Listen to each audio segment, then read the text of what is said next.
센토사 섬에 있는 카펠라 호텔이 미북 정상회담 장소로 확정됐습니다. 호텔 주변 경비는 삼엄해졌고 외부인과 취재진의 출입을 통제하고 있습니다. 두 정상이 머무를 예상 숙소와 싱가포르 현지 분위기를 취재했습니다. 서울시장 김문수, 안철수 후보가 단일화 계획이 없다면서도 여지를 남겨두고 있고 경기도지사 김영환 후보는 이재명 후보의 여배우 스캔들 공세를 이어갔습니다. 지방선거 격전지 3곳을 집중 분석했습니다.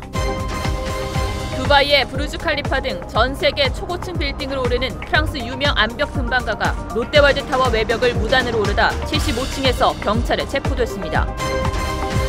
문재인 대통령이 현충일 추념식에서 애국 보훈에는 보수와 진보가 따로 없다고 했습니다.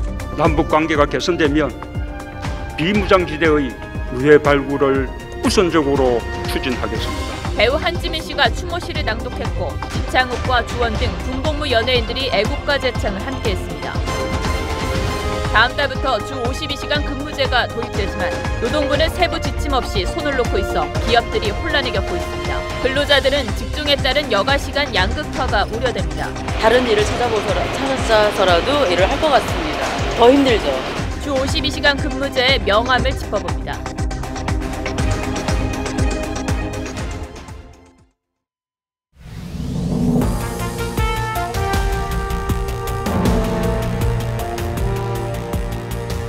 여러분 안녕하십니까? 뉴스9의 신동욱입니다. 화창한 날씨의 현충일 휴일이었습니다. 어떻게들 보내셨는지요? 역사적인 미북 정상회담을 엿새 앞두고 싱가포르의 정상회담 장소가 결정됐습니다. 그동안 여러 곳을 두고 북한과 미국이 검토에 검토를 거듭해 왔는데 센토사 섬 안에 있는 카펠라 호텔로 확정됐습니다. 회담 시간은 우리 시간으로 12일 오전 10시라는 건 이미 어제 전해드렸고 장소까지 이렇게 확정되면서 싱가포르의 분위기가 달아오르고 있습니다. 이에 따라 저희도 오늘부터는 싱가포르에 파견된 특별 취재팀을 직접 연결해서 현지 상황 생생하게 전해드리겠습니다. 먼저 백악관의 공식 발표 내용을 권은영 기자가 전해드리고 이어서 싱가포르를 직접 연결하겠습니다. 백악관 대변인이 올린 트윗입니다. 미북 정상회담 장소는 센토사 섬에 있는 카펠라 호텔이 될 것이라고 확정 발표했습니다. 미북 정상회담 일정이 현지 시간으로 12일 오전 9시로 정해진 데 이어 장소까지 확정된 겁니다. 트럼프 대통령도 기대감을 내비쳤습니다. 북한과 많은 관계가 형성됐으며 사전 협상도 매우 잘 진행되고 있다고 강조했습니다. Fine, we'll see what happens, but very important. It'll be a very important couple of days. 트럼프의 중요한 며칠 발언이 회담 연장이나 종전선언 등을 염두에 둔 게 아니냐는 관측을 일각에선 제기하고 있습니다. 앞서 트럼프 대통령은 트위터에서 싱가포르에서의 만남이 큰일의 출발점이 될 것이라고 강조했습니다. TV조선 권은영입니다. 예, 이처럼 회담 장소가 카펠라 호텔로 정해지자 싱가포르 당국도 분주하게 움직이기 시작했습니다. 센토사 섬 전체를 특별 행사 구역으로 정하고 경계 경비를 강화하고 있는데 싱가포르 현지를 연결해 보겠습니다. 자, 김준우 기자, 어떻습니까? 호텔 주변 분위기가 좀 달라졌습니까? 네, 그렇습니다. 미국의 실무대표단이 묵었다고는 하지만 카펠라 호텔 부근은 여전히 관광지의 모습을 유지해 왔습니다. 그러나 이번 발표로 달라지기 시작했습니다. 조용하지만 확실하게 경계 경비가 강화되는 분위기가 포착됐습니다. 현장에 김지아 기자가 다녀왔습니다. 호텔로 들어가는 차량과 사람들을 직원들이 일일이 통제합니다. Because now we having the private event, so those who make reservation only can enter the hotel. 세계 각국에서 몰려든 취재진들도 발길을 돌립니다. 제 뒤로 보이는 이 길이 카펠라 호텔로 들어갈 수 있는 유일한 통로입니다. 보시는 것처럼 경비가 아주 삼엄하고 출입은 아예 금지된 상태인데요. 이 카펠라 호텔은 지대가 높고 나무로 둘러싸여 있어 밖에선 상황을 절대 알 수 없습니다. 카펠라 호텔은 영국의 유명 건축가 노먼 퍼스터가 디자인한 5성급 휴양시설로 골프코스, 테마파크 등이 자리 잡고 있습니다.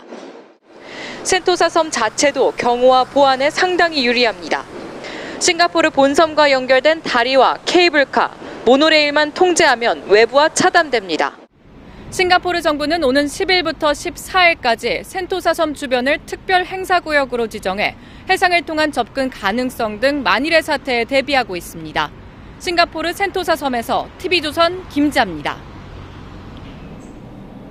자, 이처럼 회담 장소가 결정이 되면서 두 정상이 묵을 숙소의 윤곽도 서서히 드러나고 있습니다.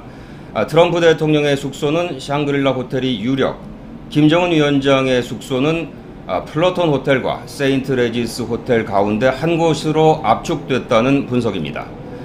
긴장 속 싱가포르 호텔가를 이채연 기자가 둘러봤습니다. 미국이 지난주 트럼프 대통령의 숙소로 샹그릴라 호텔을 예약했다고 외교 소식통이 전했습니다.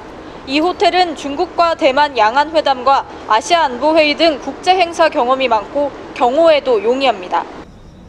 샹그릴라 호텔이 특별 행사 구역으로 지정되면서 지난달보다 호텔의 경비가 상당히 삼엄해졌습니다. 곳곳에 사복 경찰들과 군인들이 배치돼 보안에 각별히 신경 쓰는 모습입니다. 미국 측은 애초 이 샹그릴라 호텔을 회담장으로도 추천한 것으로 전해집니다. 북한 김정은이 머물 곳으로는 싱가포르 최고급 호텔인 플러톤 호텔이 우선 꼽힙니다. 김창선 부장이 이끈 북한 실무협상단도 이곳에 묵었는데 상당히 만족하고 돌아간 것으로 전해집니다. 샹그릴라 호텔과 차량으로 3분 거리인 세인트 리지스 호텔도 김정은의 숙소로 거론됩니다. 이 호텔은 2015년 시진핑 주석이 대만과 회담 때 숙소로 사용했는데 김창선 부장도 지난 1일 이 호텔을 둘러본 것으로 알려졌습니다. 회담이 다가오면서 싱가포르 정부는 미북 정상회담을 보안 강화 특별 행사로 규정했고 군과 경찰은 비상 근무 태세에 돌입했습니다. 싱가포르에서 TV조선 이채연입니다. 자, 회담 날짜와 시작 시간에 이어서 회담 관련 장소도 윤곽이 정해졌습니다. 이제 관심은 두 정상이 몇 번이나 만나서 또 얼마나 심도 있는 논의를 이어갈 것인지 하는 것일 겁니다. 계속해서 속보 전해드리도록 하겠습니다. 지금까지 싱가포르였습니다. 자, 이게 지금 조금 전 김진우 기자가 연결된 싱가포르 현지 지도입니다. 서울보다는 조금 큰 도시국가로 섬나라이기도 하죠. 이번에 회담이 열리는 이 카펠라 호텔은 보시는 것처럼 본섬과 저 다리 하나로 연결된 유명 관광지 센토사 섬 안에 있습니다. 그리고 카펠라 호텔에서 조금만 걸어나가면 해변이 나옵니다. 김정은 위원장이 문재인 대통령과는 판문점 도보다리에서 시진핑 주석과는 다롄의 해변을 걸으면서 산책 외교를 했는데 이번에는 이 센토사 섬의 해변이 산책 외교의 무대가 될지 관심이 쏠리고 있습니다. 이어서 김동현 기자가 보도합니다. 싱가포르 본토에서 떨어진 센토사 섬 한 중간에 위치한 카펠라 호텔. 호텔에서 5분만 걸어가면 긴 해변가가 있습니다. 두 사람만의 시간을 갖기에 안성맞춤의 장소입니다. 김정은 위원장은 판문점 정상회담 당시 문재인 대통령과 도보다리에서 40분 넘게 진솔한 대화를 나눴습니다. 또 지난 5월 다롄에서 시진핑 주석과는 해변을 거닐며 우애를 과시했습니다. 경제적 요대가 더욱 굳건해지고 조중 친선이 생기 있고 활력 있게 계승되고 있음을 보여주는 역사적인 이 화폭. 모의고사를 하는 측면이 있었다고 보고 세계적인 뉴스를 타면 트럼프 대통령한테도 플러스가 될 거고 김정은 국무위원장한테도 플러스가 될 거고 트럼프 대통령으로서도 햄버거 회담에 못지않는 극적 장면을 연출하는 수단으로 산책 외교를 선택할 가능성도 점쳐집니다. TV조선 김동윤입니다. 트럼프 대통령과 북한 김정은 위원장은 외국에 갈 때 전용 차량을 가져가는 걸로도 유명합니다. 권위의 상징이기도 하고 세계 어느 나라 지도자보다 경호에 신경을 쓰는 두 사람이기 때문에 이번에는 어떤 차량을 가져올지도 관심거리입니다. 정수양 기자가 취재했습니다.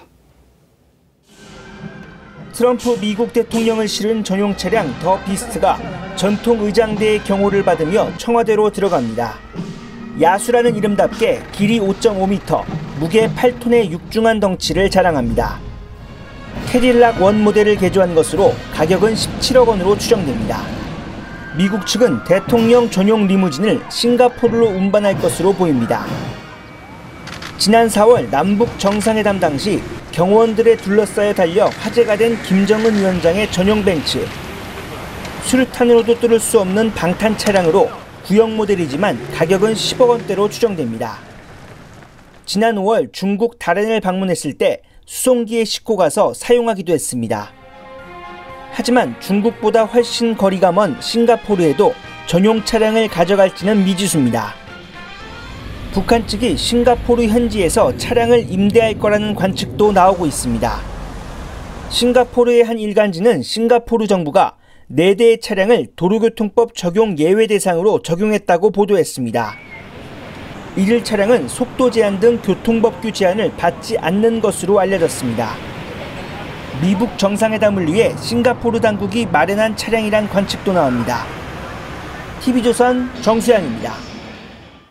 트럼프 대통령과 김정은 위원장의 전용기 대결도 볼만합니다. 싱가포르 측은 전용기를 맞이하는 의전에도 신경을 많이 쓰는 모양인데 미국과 북한의 전용기 비교는 강동원 기자가 해봤습니다. 에어포스1과 참매 1호, 미국과 북한 정상의 전용기입니다. 에어포스1은 트럼프 대통령이 타지 않은 눈속임용 디코이까지 2대가 이동할 가능성이 높습니다. 혹시나 있을지 모르는 공격에 대비하기 위해서입니다. 조지 부시 대통령, 버락 오바마 대통령도 싱가포르를 방문할 때 디코이가 움직였습니다. 북한 역시 2대가 움직일 것으로 보입니다. 다만 미국과 같은 디코이 형식이 아닌 김정은 전용차 등 필요한 물자를 실을 화물기입니다. 지난달 김정은의 중국 다롄 방문 때도 이 화물기는 같이 움직였습니다. 문제는 참매 1호의 안정성입니다. 참매 1호는 옛 소련 시절 제작된 일류신 62M을 개조한 모델로 지난 1995년 단종된 노후 기종입니다. 재원상 비행거리는 10,000km지만 중국 푸젠성 푸저우에 급유와 점검을 위해 잠시 착륙한 뒤 싱가포르로 향할 가능성도 있습니다. 싱가포르의 두 정상의 전용기가 이착륙할 수 있는 공항은 싱가포르 파야레바 공군기지와 창이 공항입니다. 보안상 공군기지를 이용할 가능성이 높습니다. 에어포스 1에 비해 참매 1호가 노후에 북한 측이 착륙 장면 촬영을 불허할 수도 있습니다. TV조선 강동원입니다. 그런데 이번 정상회담에 트럼프 대통령의 부인인 멜라니아는 같이 오지 않는 걸로 이미 결정이 됐습니다. 자연스럽게 김정은의 부인 리설주도 평양에 남게 될 것 같은데 그렇다면 이 대신 트럼프의 딸 이방카와 김정은의 동생 김여정이 만날 가능성이 있습니다. 김지수 기자가 보도합니다. 북한 김여정 노동당 부부장은 오빠 김정은 위원장을 밀착 보좌해 왔습니다. 지난 4월 판문점 남북 정상회담 땐 회담장에 배석했고 두 번째 회담 땐 통일각 앞에서 문재인 대통령을 영접했습니다. 북중회담에선 시진핑 중국 주석과 친근하게 대화하는 모습이 포착됐습니다. 평창올림픽 개회식에도 참석했습니다. 대통령께서 마음 많이 씀니다. 트럼프의 맏딸 이방카 백악관 보좌관 역시 같은 달 평창을 찾았지만 폐회식에 참석해 두 사람의 만남은 성사되지 못했습니다. 이방카는 트럼프 순방 전인 지난해 11월 일본을 찾아 아베 총리와 국제행사에 나섰고 지난달 예루살렘 미 대사관 개관식에도 트럼프 대신 참석할 만큼 최고 실세로 꼽힙니다. We welcome you officially and for the first time to the Embassy of the United States here in Jerusalem, the capital of Israel. 멜라니아의 불참 결정으로 리설주와의 만남이 불발되면서 양국 정상을 가까이에서 보좌하는 가족이자 최측근 이방카와 김여정이 싱가포르에서 만날지가 이번 회담의 또 다른 관전 포인트입니다. TV조선 김지수입니다. 그런데 싱가포르는 미북 정상회담장 주변의 경호와 통제를 네팔 출신의 용병들인 구르카 부대에 맡길 것으로 알려졌습니다. 구르카의 용병들은 세계 최강의 용사로 불리고 있는데 왜 이들이 세계 최강 용병으로 평가받는지 포커스에서 들여다봤습니다. 싱가포르 중심부에 있는 샹그릴라 호텔. 소총을 든 무장경찰이 주변을 살핍니다. 팔에는 X자 모양의 마크를 달고 있습니다. 세계 최강의 용병이라 불리는 구르카 전사들의 표식입니다.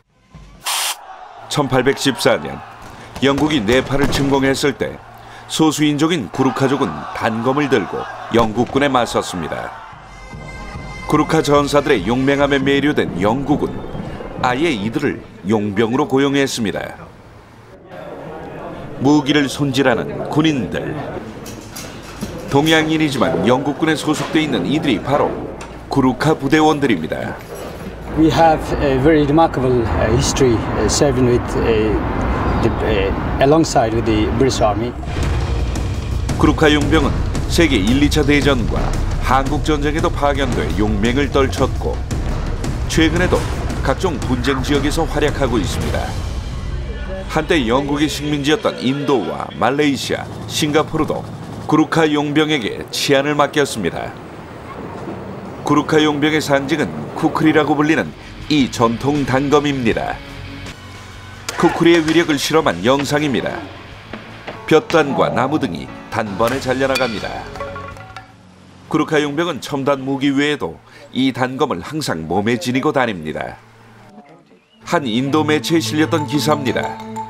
쿠크리만으로 무장한 구루카 용병이 성폭행을 시도하던 40명의 남성으로부터 여성을 구해냈다.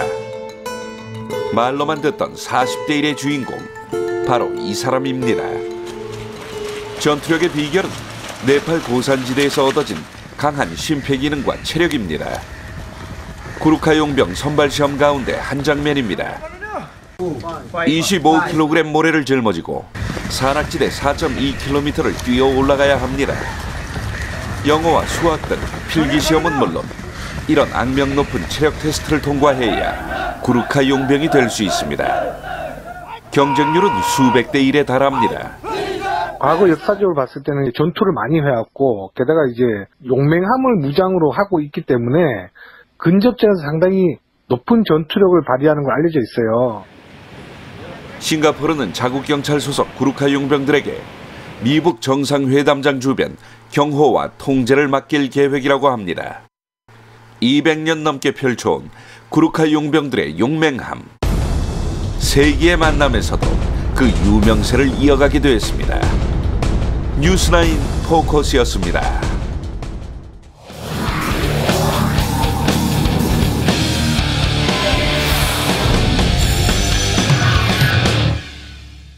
전국 17개 광역단체장 중 14곳에서 민주당 후보가 앞서고 있다는 여론조사 결과가 나왔습니다. 대구에서도 자유한국당과 민주당 후보가 오차 범위 안에서 박빙의 승부를 벌이고 있는 것으로 나타났습니다. 윤우리 기자가 소개합니다. 서울 민주당 박원순 후보 49.3%, 한국당 김문수 후보 13.6%, 바른미래당 안철수 후보 10.7%, 경기 민주당 이재명 후보 48.6%, 한국당 남경필 후보 19.4%, 인천 민주당 박남춘 후보 40.6%, 한국당 유정복 후보 19.2%, 대전 민주당 허태정 후보 43%, 한국당 박성효 후보 19.3%로 나타났습니다. 강원 민주당 최문순 후보 45.9%, 한국당 정창수 후보 16.6%, 충북 민주당 이시종 후보 47.8%, 한국당 박경국 후보 14.3%, 충남 민주당 양승조 후보 40.4%, 한국당 이인재 후보 19.6%, 세종 민주당 이춘희 후보 51.5%, 한국당 송하영 후보 9.7%로 조사됐습니다. 부산 민주당 오거돈 후보 50.5%, 한국당 서병수 후보 20.4%, 울산 민주당 송철호 후보 44.4%, 한국당 김기현 후보 24.9%, 경남 민주당 김경수 후보 43.3%, 한국당 김태호 후보 27.2%로 집계됐습니다. 대구 한국당 권영진 후보 28.3%, 민주당 임대윤 후보 26.4%로 박빙을 보였고, 경북은 유일하게 한국당 강세지만 한국당 이철우 후보 29.4%, 민주당 오중기 후보 21.8%로 차이는 크지 않았습니다. 제주는 무소속 원희룡 후보가 39.3%로 민주당 문대림 후보를 10%포인트가량 앞섰습니다. 호남 지역은 민주당 후보가 월등했습니다. 광주 민주당 이용섭 후보 60.7%, 전북 민주당 송화진 후보 54.5%, 민주평화당 임정엽 후보 10.2%, 전남 민주당 김영록 후보 53.7%로 나타났습니다. 이번 조사는 지상파 3사의 요청으로 지난 2일부터 5일까지 각 선거구에 거주하는 800명에서 1000명을 대상으로 유무선 전화 면접 조사로 진행됐고 표본 오차는 95% 신뢰 수준에서 플러스 마이너스 3.1에서 3.5%포인트입니다. TV조선 윤우리입니다. 그런데 자유한국당 김문수 후보와 바른미래당 안철수 후보의 서울시장 후보 단일화 협상은 갈수록 꼬여가고 있습니다. 단일화를 논의하다가 감정의 골이 오히려 깊어가는 분위기입니다. 내일까지 극적인 반전이 없으면 사실상 단일화는 어렵다는 평가가 많습니다. 김보건 기자가 취재했습니다. 자유한국당 김문수 후보가 여론조사로 단일화하자는 바른미래당 안철수 후보 측 제안을 거부했습니다. 여당 관두는 방식의 여론조사를 하자고 이렇게 못 느끼셨습니까? 그런데 안철수 후보가 지금 제안하는 식의 조사 방식은 저는 진짜 처음 듣는 방식이에요. 그러면서도 단일화 이끈은 놓지 않았습니다. 그럼 단일화를 아예 당신은 뭐 안 할 거고 싫어하느냐, 영 뭐 절대 아니냐, 그런 거는 또 아니다. 안철수 후보는 김 후보와 언제든 다시 만날 수 있다고 가능성을 열어뒀습니다. 계획은 없습니다만 기회가 된다면 못 만날 이유가 없습니다. 다만 김문수 후보의 양보를 통한 단일화를 주장합니다. 제가 박원순 시장을 이길 수 있는 후보다라는 말씀을 드립니다. 큰 결단 부탁드리겠습니다. 물밑에서 단일화 협상을 벌이다 문자 메시지가 공개되면서 참모진이 감정 싸움을 벌이기도 했습니다. 차명진 전 의원은 안 후보가 얍삽하게 공작만 할 줄 아는 참모들에 둘러싸여 있는지 걱정이라고 썼고, 김근식 교수는 지저분한 언론 플레이라고 했습니다. 8일 사전투표를 앞두고 있기 때문에 내일이 단일화 시한으로 꼽힙니다. TV조선 김보건입니다. 경기지사 선거는 이재명 민주당 후보와 여배우 김부선 씨와의 스캔들 의혹이 가라앉지 않지 않고 오히려 쟁점으로 부상하는 분위기입니다. 어젯밤 토론회에서 바른미래당 김영환 후보가 이 문제를 다시 한번 거론했고, 이 후보는 근거 없는 마녀사냥이라고 반발했습니다. 백대호 기자가 보도합니다. 시작부터 이른바 김부선 스캔들 난타전 양상이었습니다. 이재명 후보님, 저를 고발하십시오. 우리 두 사람 가운데 한 사람은 진실을 말하고 또 한 사람은 처벌을 받아야 합니다. 바른미래당 김영환 후보는 2008년 5월 17일 광우병 집회가 끝난 뒤 민주당 이재명 후보가 김부선 씨와 국가인권위원회 주차장에 갔는지, 또 노무현 전 대통령 서거일에 봉하마을로 가면서 전화를 했는지, 그리고 김 씨의 옥수동 집에 간 적이 있는지 따졌습니다. 이 후보는 주차장에 간 적도, 통화한 적도, 옥수동에 간 적도 없다며 마녀사냥이라고 발끈했습니다. 경찰서가 아닙니다. 토론장이고 토론은 규칙에 의해서 하는 거예요. 이런 문제가 있다는 설이 있으니까 아니라는 걸 증명해봐라 라고 하는 것은 이거 중세시대에 많이 하던 마녀사냥입니다. 김부선 씨가 허인증인 것 같다, 이러면 안 되죠. 자유한국당 남경필 후보도 말리는 듯 난타전에 뛰어듭니다. 이재명 후보의 여배우 스캔들에 대해서 근거가 있는 것처럼 말씀하셨는데 굉장히 이게 지금 중요한 얘기인 것 같습니다. 과연 근거가 있이 얘기를 하신 건가요? 없다면 이건 정말 네거티브가 될 텐데요. 이러시면 안 되는 겁니다. 정의당 이홍우 후보가 그만하라며 중재에 나서면서 공방은 일단락됐습니다. TV조선 백대호입니다. 그 사람을 만난. 이번에는 경상남도 열전의 현장으로 가보겠습니다. 민주당 김경수, 자유한국당 김태호 후보가 경쟁을 하고 있는데, 조금 전 김경수 후보가 앞서고 있다는 여론조사 결과를 알려드린 바가 있죠. 그러나 김태호 후보 측은 아직은 결과를 알 수 없다, 목소리를 내지 않고 있는 이른바 샤이 보수의 막판 결집에 기대를 걸고 있는 눈치입니다. 이성진 기자가 현장을 취재했습니다. 경남도지사 선거에서 여론조사는 김경수 후보가 앞섭니다.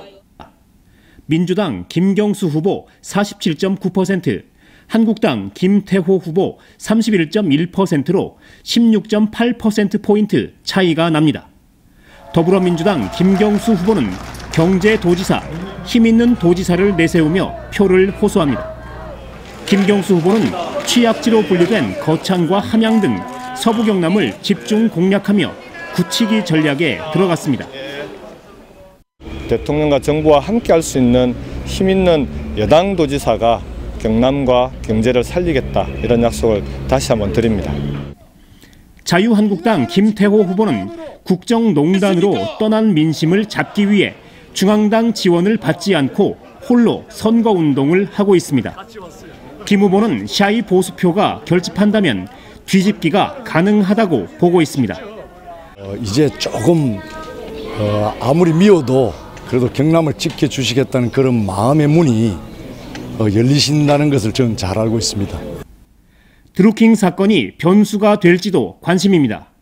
최근 여론조사에서는 드루킹 사건이 선거에 영향을 줄 것인가라는 질문에 그렇다는 대답은 49.8%, 그렇지 않다는 대답은 44.2%가 오차 범위 내에 나왔습니다. TV조선 이성진입니다. 네, 전 세계 초고층 빌딩을 타고 오르는 것으로 유명한 프랑스의 암벽 등반가가 롯데월드타워를 무단으로 오르다가 붙잡혔습니다.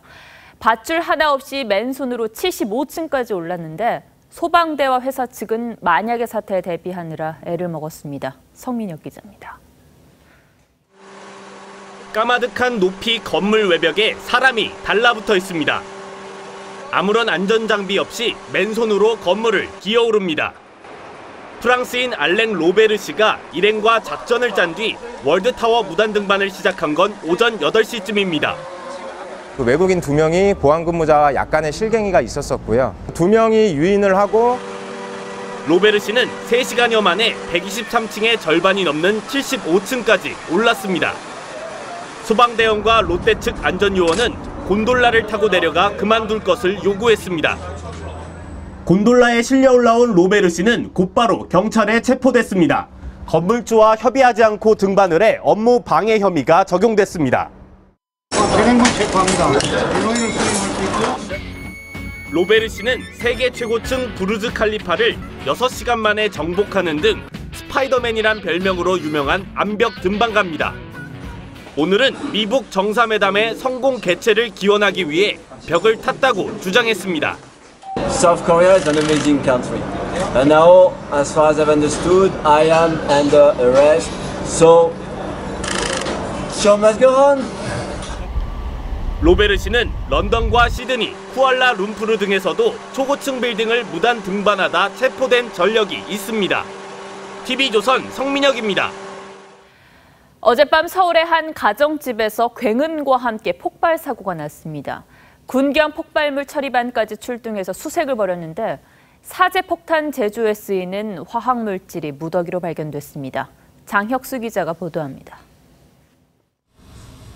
경찰 특공대와 소방대원이 분주히 뛰어다니고 과학수사대원이 편의점 안 시민들을 급히 대피시킵니다. 어젯밤 10시 30분쯤 서울 은평구 응암동의 주택건물 5층에서 폭발 사고가 일어났습니다. 빵 소리 나더니 뭐 아주 소리가 억수 컸어요. 그냥 동네 사람들 다 나왔지. 보시는 것처럼 폭발이 일어난 5층의 유리창은 완전히 깨진 상태입니다. 깨진 유리 파편은 이곳 주차장까지 튀어 일부 차량이 피해를 입기도 했습니다. 집주인 53살 양모 씨도 한쪽 손목을 잃는 등 크게 다쳤습니다. 양 씨는 아세톤 뚜껑을 열어둔 채 담배를 피우려다 사고가 났다고 말했습니다. 피해 수습 중에 다량의 화학물질이 발견돼 군경 폭발물 처리반까지 출동했습니다. 사제폭탄으로 쓰일 수 있는 화학물질의 봉투도 있었습니다. 집에서 다수 발견됐고 옥상이랑 창고가 있는데 몰래 거기 맞춰놨나요? 양 씨는 20년 동안 기업과 병원 등에서 방제 업무를 해왔고 위험물 관리 자격도 있는 것으로 파악됐습니다. 경찰은 압수한 화학물질의 성분을 조사하면서 양 씨 치료가 끝나는 대로 화학물질 보관 경위도 밝힐 예정입니다. TV조선 장혁수입니다. 술에 취한 남성이 트럭을 몰다 추돌 사고를 냈습니다. 그런데 사고를 낸 뒤 전진과 후진을 반복하면서 승용차를 3차례나 더 들이받았습니다. 피해 승용차에는 1살과 2살 배기 아기가 타고 있었습니다. 하동원 기자입니다. 트럭이 승용차를 뒤에서 들이받습니다. 승용차 운전자가 트럭으로 다가갑니다. 트럭이 갑자기 후진하더니 앞으로 돌진해 승용차를 받습니다. 승용차 운전자가 막으려 애써보지만 트럭은 3차례나 추돌 사고를 냅니다.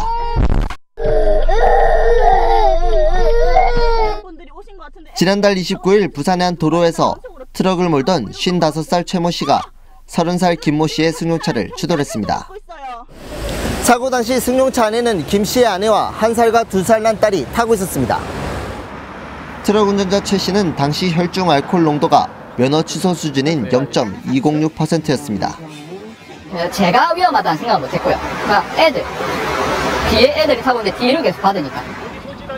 김 씨와 아내가 다쳤지만 두 딸은 카시트 덕분에 무사했습니다. 최 씨는 경찰이 출동하자 트럭을 몰고 500m를 달아나다 2차 사고를 낸 뒤 붙잡혔습니다. 최 씨는 경찰 조사에서 술에 취해 기억이 나지 않는다고 진술했습니다. 3회 정도 고의적으로 차량을 추돌했기 때문에 고의성이 있다고 보고 경찰은 최 씨에 대해 구속영장 신청 여부를 검토하고 있습니다. TV조선 하동훈입니다. 어제 경북 영천의 한 새마을금고 지점에 흉기를 든 강도가 들었습니다. 허술한 변두리 지점을 찾아 사전 답사까지 했는데 6시간 만에 붙잡혔습니다. 정민진 기자입니다. 얼굴을 가린 남성이 은행 책상을 뛰어넘습니다. 흉기로 직원을 위협하며 가방에 현금을 담게 합니다. 2분 만에 2천만 원을 챙기고 직원들을 방에 가둔 뒤 달아납니다. 어제 낮 1시 35분쯤 경북 영천시의 한 새마을금고 지점에 침입한 37살 A씨입니다. A씨는 보안이 허술한 변두리 소형 지점을 노렸습니다. 출장을 다니면서 사전 답사까지 했습니다. 은행 출입문에는 경찰 집중 순찰 구역이라는 팻말만 걸려 있습니다. 직원이 2명뿐이고 보안 요원도 없어 속수무책이었습니다. 규모가 큰 데는 따로 있지만 규모가 적은 데는 그 자체에 어쩔 수가 없습니다. A씨는 대구에 있는 집으로 달아났지만 CCTV로 추적한 경찰에 6시간 만에 붙잡혔습니다. A씨는 경찰 조사에서 수천만 원에 이르는 빚 때문에 생활고에 시달렸다고 진술했습니다. 처음에 좀 생활비를 돌려막기 좀 많이 나갔습니다. 그래 하다 보니까 이제 좀 부채가 계속 늘어나는 거죠.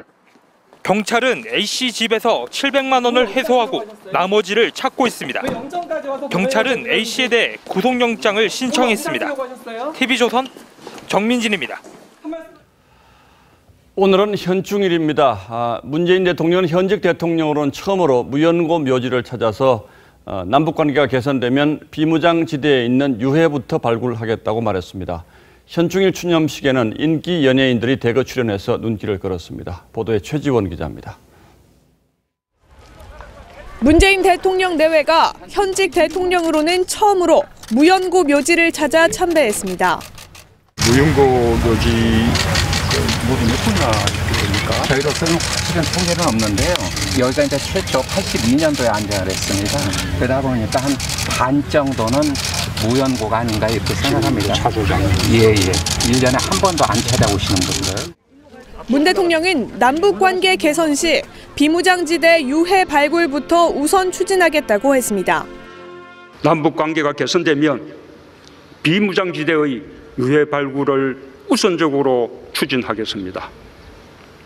미군 등 해외 참전 용사들의 유해도 함께 발굴할 수 있을 것입니다.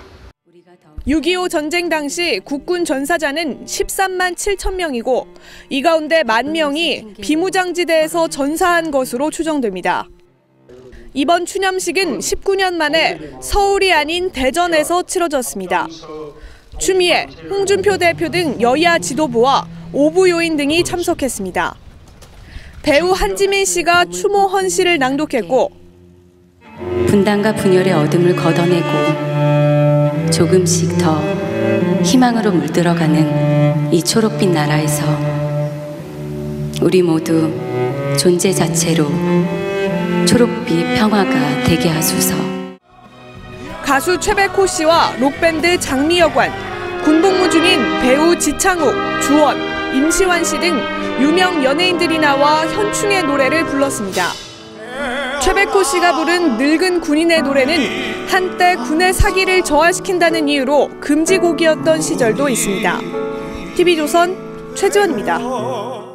현충일을 맞아서 광화문 일대에서는 보수단체들이 대규모 집회를 열었습니다. 참석자들은 자유민주주의 수호와 현 정부의 적폐청산 중단을 외쳤는데 최근 화제가 되고 있는 태영호 전 북한 공사의 책이 현장에서 1000권이나 팔렸다고 합니다. 홍영재 기자입니다.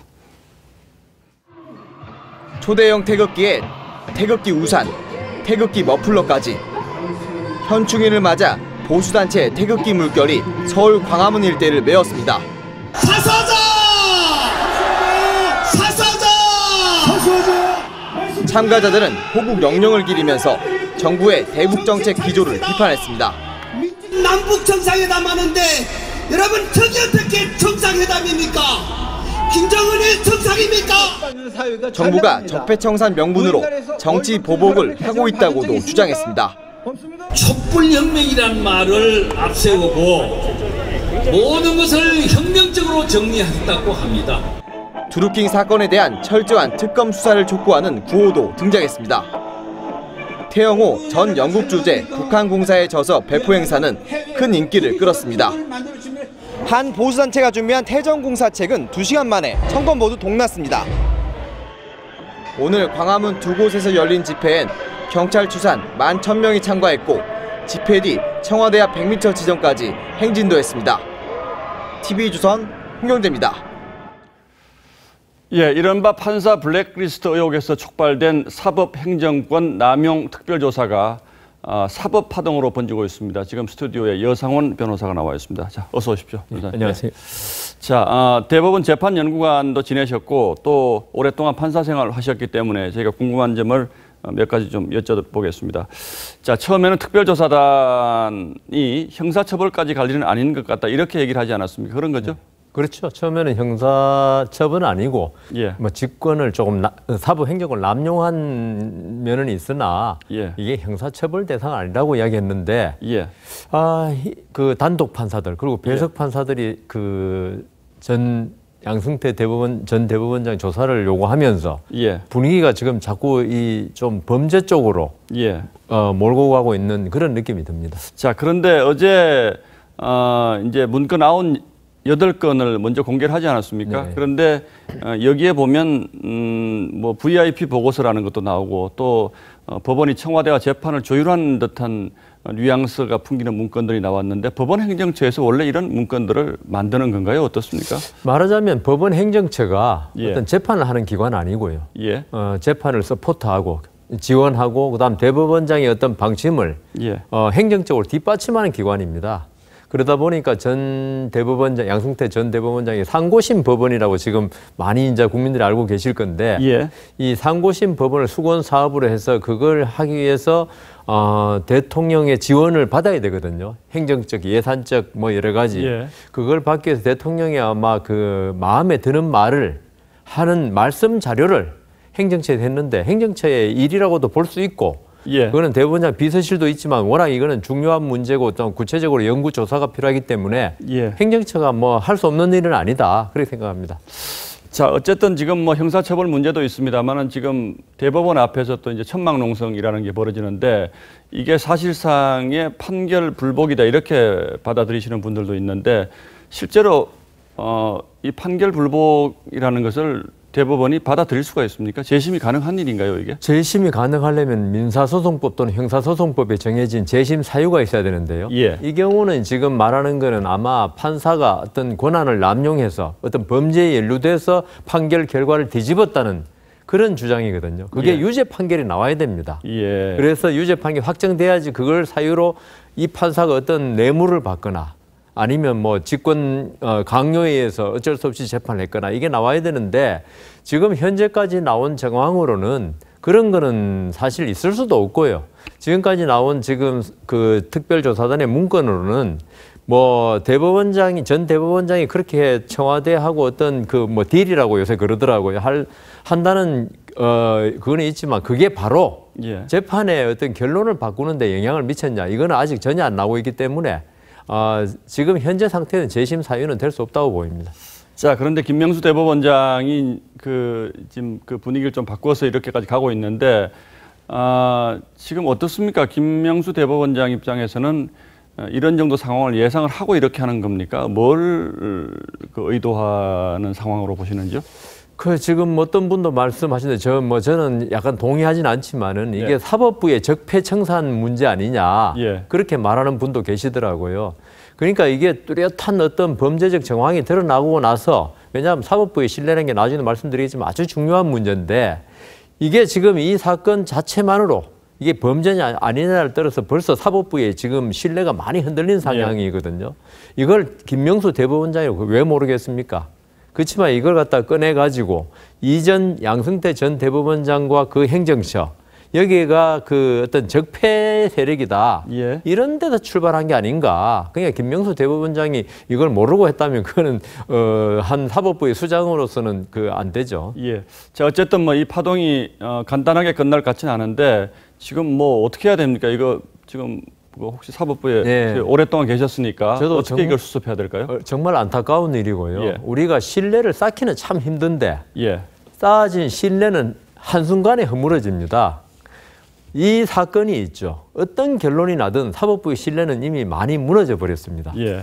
지금 소장 판사들이 주장하는 대로 이게 형사 고발을 해서 검찰에서 수사를 하고 그다음 전 대법원장을 뭐 기소를 해가지고 판결이 나든 그다음 무혐의로 나든 이미 이쪽 편에서는 이쪽 편을 안 믿고 이쪽 편 저쪽 편을 안 믿는 상태로 이어졌기 때문에 그리고 많은 국민들이 제가 변호사를 하면서도 보면요.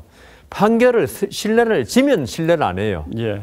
그러면은 이때까지 많은 국민들이 내 판결이 이래서 졌구나. 외부적인 힘에 졌구나. 이런 생각을 가지고 있던 사람들이 이번에 이 사태를 보고 좀 정리 부탁드립니다. 예. 그래서 이게 다시 우리 사법부 전체가 이 상처를 빨리 치유해서 국민들의 신뢰를 받는 방향으로 가야지 한쪽이 한쪽을 공격하는 그런 식이 돼서는 안 되겠다 이런 생각이 듭니다. 예, 잘 알겠습니다. 여상원 변호사 말씀 잘 들었습니다. 고맙습니다. 네. 네, 다음 뉴스입니다. 다음 달부터 주 52시간 근무제가 도입됩니다. 근로자가 300명 이상인 사업장부터 적용되고 300인 미만 사업장은 2020년부터 이 근무제를 시행해야 합니다. 자, 일단 일하는 시간이 줄어서 저녁이 있는 삶을 누린다며 반기는 쪽도 있지만 다 그런 건 아닙니다. 근무 시간이 줄어든 만큼 소득이 줄어드는 사람도 있기 때문인데요. 국회 예산정책처가 펴낸 보고서를 보면 주 52시간 넘게 일하는 근로자의 95만 명 평균 월급은 328만 원으로 37만 7천 원이 줄어드는 것으로 나타났습니다. 명과 암이 극명한데요. 먼저 신은석 기자가 양측의 상황을 취재했습니다. 컴퓨터에 퇴근하라는 팝업 창이 뜨고 안내방송도 나옵니다. 이 기업은 9시 출근, 5시 퇴근입니다. 보시다시피 오후 5시가 조금 넘었는데 직원들 대부분이 퇴근하고 있습니다. 일찍 퇴근하니 아빠들이 어린이집을 들러 아이와 함께 집에 옵니다. 퇴근하면 아기가 자고 있고 이런 경우가 많았는데요. 아기를 데리고 퇴근을 해서 같이 식사도 하고 산책도 하고 취미생활도 할 수 있습니다. 문화강좌 저녁반은 7시도 안 돼 20, 30대 수강생으로 북적입니다. 작년에 1명 정도였다 치면 올해는 한 3, 4명 정도. 하지만 어떤 이들에겐 그림의 떡입니다. 생산직 노동자들에게 일하는 시간이 줄어드는 건 소득 감소를 의미합니다. 24시간 2교대에 토요일 근무를 하는 이 공장의 노동자들은 주당 70시간 벌이에서 52시간 벌이로 소득이 줄어들 판입니다. 대부분 다른 벌이를 고민합니다. 다른 일을 찾아서라도 일을 할 것 같습니다. 더 힘들죠. 부업이 금지된 직종은 이마저도 딴 세상 얘기입니다. 거의 100만 원까지 피곤도나 이런 것 때문에 일을 못하게 돼 있거든요. 지금 취업규칙이나 이런 데서. 소득이 유지되지 않는 근로시간 단축은 여가 시간의 양극화를 부를 수 있다는 지적입니다. TV조선 신은서입니다. 기업들도 혼란스럽습니다. 만약 업무의 연장선상에서 회식을 했다면 이걸 일한 것으로 봐야 하느냐, 본다면 얼마나 인정해야 하느냐 이런 문제 때문입니다. 그런데도 주무부처인 노동부는 제대로 된 가이드라인을 내놓지 않고 있습니다. 시행은 한 달도 안 남았습니다. 계속해서 최윤정 기자입니다.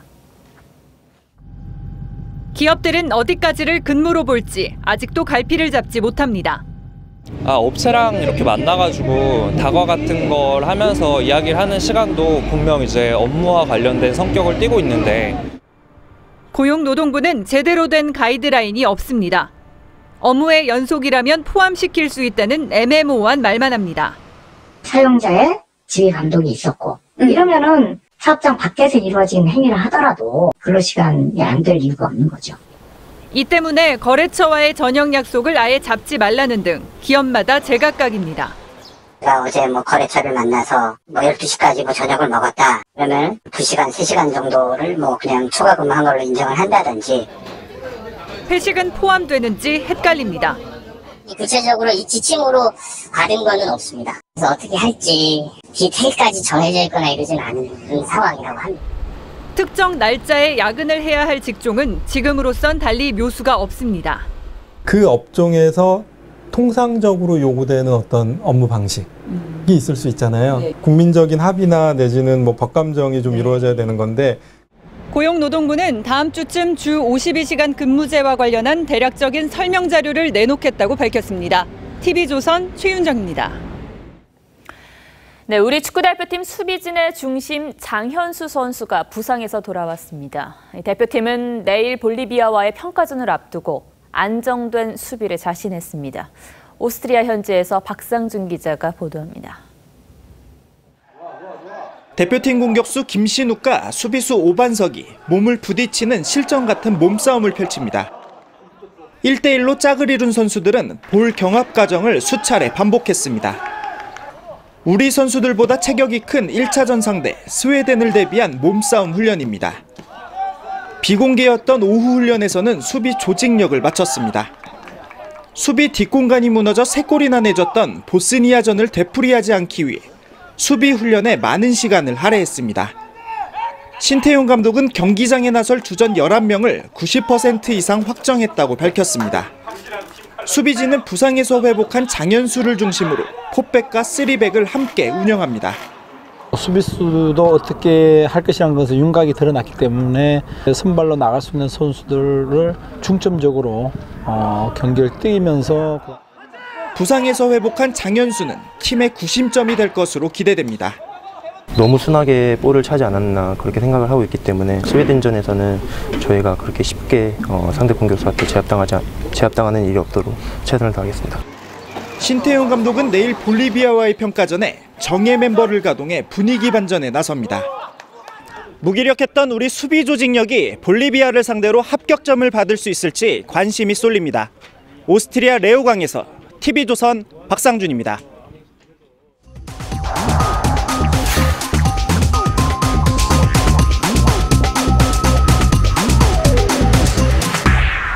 셀카, 즉 셀프 카메라에 정신이 팔린 사람들이 넘어지고 떨어지고 다치는 장면들입니다.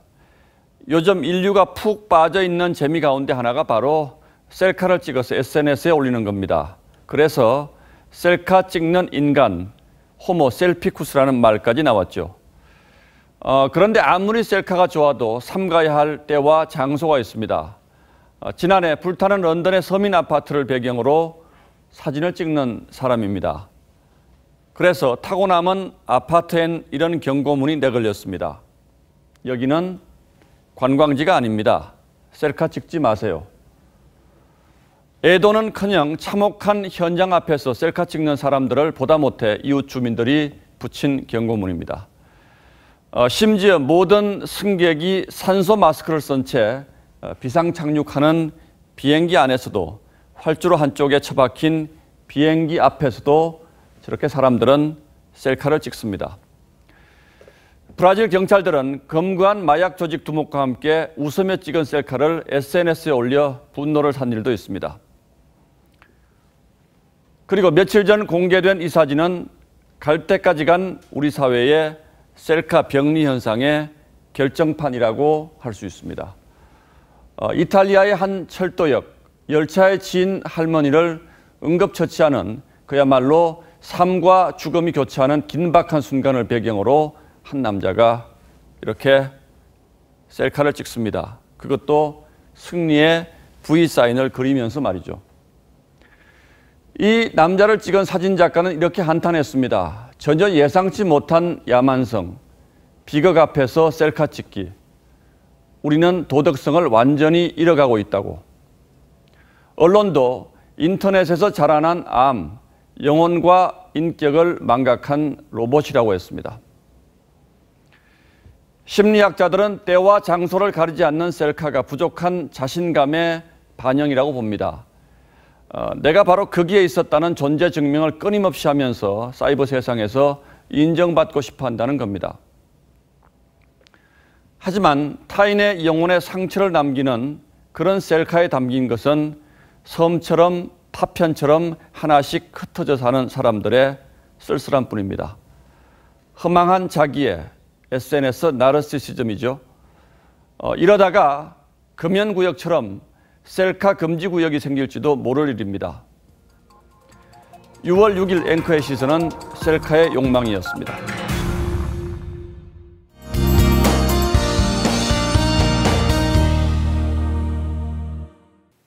네, 현충일인 오늘도 한낮 햇살이 뜨거웠습니다. 분수대에서 시원하게 물놀이를 하는 어린이 모습을 보니까 함께 더위를 식히고 싶은데요.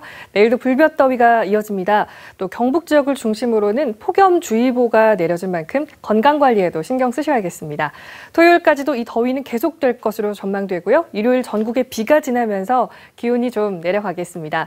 미세먼지 농도는 내일 보통 수준 예상되고 있습니다. 내일 아침 최저기온은 곳곳이 17도 안팎으로 시작을 하겠고요. 낮 최고기온은 곳곳이 30도를 웃돌겠는데요. 대구가 33도, 광주 31도까지 오르겠습니다. 전국의 하늘 맑겠고요. 한낮에는 자외선, 또 새벽에는 짙은 안개 주의하시기 바랍니다. 현재로선 일요일 외에는 비 예보는 없을 것으로 전망됩니다. 날씨였습니다. 우리 사회의 갈등과 분열을 걱정하는 분들이 많습니다만 나라 위에 목숨 바친 선열들을 추모하는데 여야가 있을 수 없고 지역 세대가 따로 있을 수 없을 겁니다. 현충일 뉴스9 마치겠습니다. 시청해 주셔서 고맙습니다.